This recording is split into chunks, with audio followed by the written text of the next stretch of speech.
G'day everybody. So I'm going to do a little campaign, if you like. I've done this a few times, but I was going to say dig up the Richat. Why we should dig up the Richat. So the Richat structure is in Mauritania, is been confirmed to have had people living there starting from 126,000 years ago, ending 12,000 years ago, which is almost exactly the time of the Younger Dryas, which is synonymous with the Great Flood of biblical times. So we had people there for 114,000 years, and yet we're refusing to do any excavation. So why is it important to do excavation? So why does it matter that that may or may not be Atlantis? So firstly, Atlantis was said to be in Mauritania. It was said to be south of the Atlas Mountains, which is where the Richat structure is. And it was said to have concentric rings and to have been a port city. And the only thing that's wrong about that is that it's not a port city, because it's 100 metres in the air and it's 4,000 kilometres from the sea or something like that. But whatever it was, so that's the only issue. And that can be explained by just saying, well, Plato was wrong when he said how it was destroyed, and that he may have even been deliberately wrong in order to hide it. So he may have said it sunk when in reality it actually lifted up. And the description of it sinking could have been a description of Doggerland sinking. So in other words, Plato, when he described Atlantis, rather than putting forward a allegory, was actually describing a real place in a slightly false way, only false into how it was destroyed and its name, and that he did that to hide it. So that's something there. But why would we care whether or not it's Atlantis? So why is it so important to dig it up? Why do we say, well, let's say that we dig it up and we find a few nice little, I don't know, goblets and maybe a few fancy dresses and some bangles and maybe even a temple of Poseidon. Of course, I know that there's not going to be a temple of Poseidon because they didn't worship Poseidon. But so what? So they have a few fancy things there. It'll be no different to any of the other archaeological digs. It'll bring in a bit of tourism, and that's the minimum. So if that's all they find, and they're going to find something, 114,000 bloody years. I mean, seriously, they're going to find a lot of stuff. But even if that's all they find, it will generate tourism for Mauritania. And Mauritania is a very poor country, and they deserve to have people go there for tourists. And look, I know it's very dangerous there, but I'm sure that there can be a system set up so that it will not be dangerous. I mean, Egypt's dangerous too. People get kidnapped there as tourists, and people still go there to visit the pyramids because there's something to look at, and it generates income for Egypt. And I mean, Egypt with the pyramids is a little bit different because there are cultural and religious things there they don't like people to go to. So that's very different when we're talking about the Richat structure. The Mauritanians don't care. They're like, yeah, go ahead. There's no religious or spiritual or cultural value for them. It's not important for them. So if we could dig it up, have people come, and they would be fine. Now, people still might be attacked as tourists, but we can deal with that. So that's one big reason. We want to generate tourism dollars, and being by far the most excited thought for where Atlantis might truly be, it will generate excitement amongst Atlantis enthusiasts. They will go there. They'll go there in big numbers, and they'll be very excited and very happy to be able to see whatever it is that's underneath there. Even if we find nothing, even if we do find something, we cover it up. Even if it's like Göbekli Tepe where they only do 5% and they refuse to do any more. You know, even if we find that for whatever reason we can't do very much,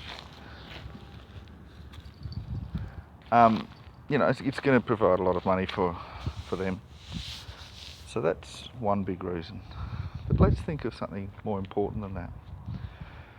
So according to Augustus Le Pongin, in 1870, he described, and he's a Mayan expert, he's not an Atlantis expert, but he described that the place that the Mayans were at before Central America was a place called Mu. Now, there's been some disputes, he might have got the name wrong, doesn't matter. He says it's synonymous with Atlantis. That's the bit that matters. It doesn't matter if Moo's right or not. What matters is that they came from somewhere before. And the sunken land of Atlantis.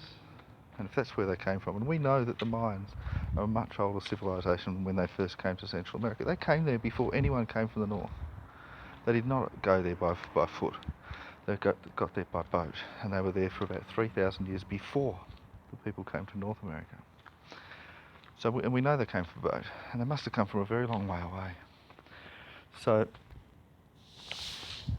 the Mayans are the only culture on Earth that describes the cataclysms, and they describe them accurately. And they've described 4. The 4th one being the one that destroyed Atlantis. And we know that the Richat structure was destroyed 12,000 years ago, which matches with the Younger Dryas and the Great Flood. And if that is their place, then we know that civilization survived 3 cataclysms before that. And we know that that place was 114,000 years worth of human population. So, and we know that they had a cultural memory of 3 cataclysms. It's at least 75,000 years. And that they survived it, culturally intact. So what that means at a bare minimum, even if all the stories about Plato are false, what Plato said were false, even if they were never a big civilization, we know that at a bare minimum, they survived 3 cataclysms, knowing that they were cataclysms. And no other culture has done that.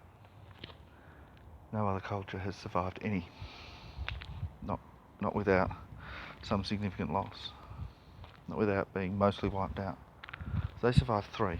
And not only did they survive 3, but the 4th one that destroyed them. So why did the 4th one destroy them and not the first 3? So it's important to note that if we were to dig it up, we may find some answer.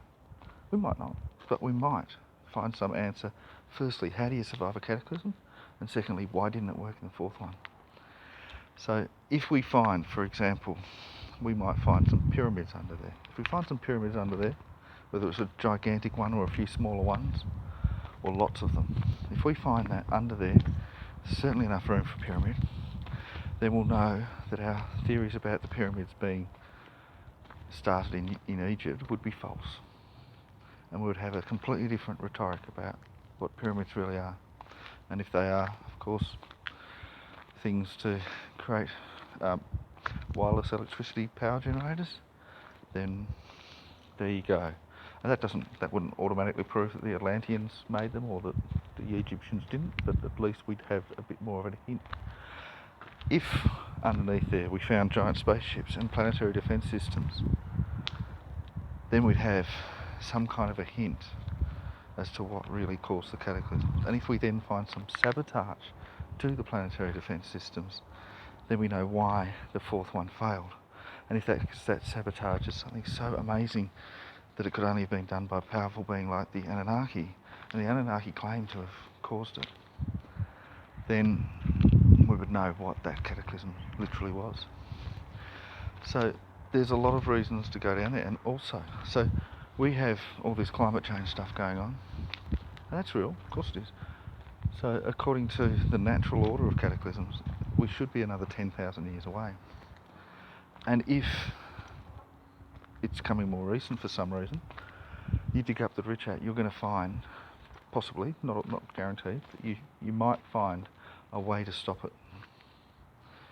You know, whether it's a thing of the atmosphere causing meteors to come, or whatever it might be, you'll find a way to perhaps thicken the atmosphere, or perhaps just shoot down those meteors so that they do minimum damage, or push them away, or whatever it is that they did, we can replicate that. And if we find that the 4th one was caused by sabotage, and that's what the Sumerians say, then we can know what we can do to stop that happening again. And most importantly, we could get through the fact that we've got, 114,000 years of knowledge that's disappeared. That was kept, that was maintained before the Mayans. Tablets most of them were destroyed by the Spanish. They had all the stuff there. We know that they had that stuff. And we know that all of the stuff about Atlantis was destroyed by Julius Caesar in the Library of Alexandria.